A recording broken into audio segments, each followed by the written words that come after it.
chiều hôm du hồn người mênh mông, chiều không yên gọi người đời mong, chiều trông tròn mềm mây ươm nắng, nắng đời chiều nắng say, nắng nhuộm chiều hay ơi. Ngày đi qua vài lần buồn phiền,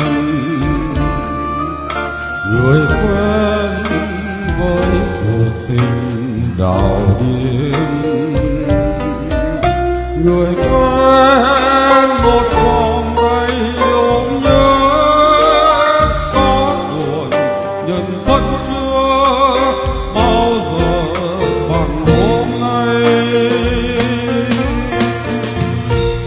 Vẫn nhau một đêm càng xa thêm ngàn trượng, tiếc nhau một đêm rồi mãi thêm ngày ngừng.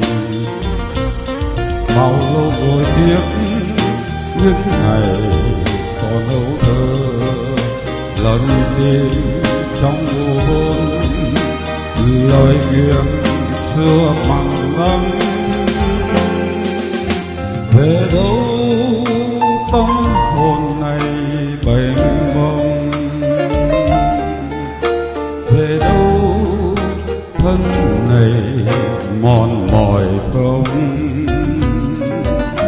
về sau và nhiều năm sau nữa có buồn nhưng vẫn chưa bao giờ bằng hôm nay.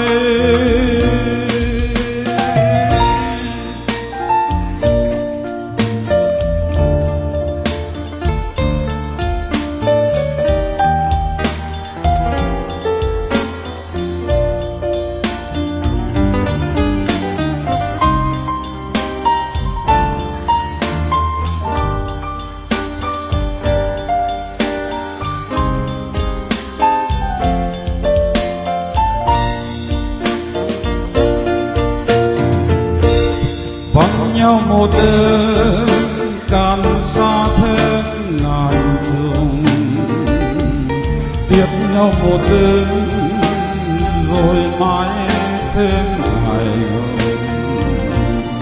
Bao lâu rồi tiếc những ngày còn âu thơ, lần tìm trong nụ hôn lời nguyện xưa mặn đắng. Về đâu tâm hồn này bềnh bông,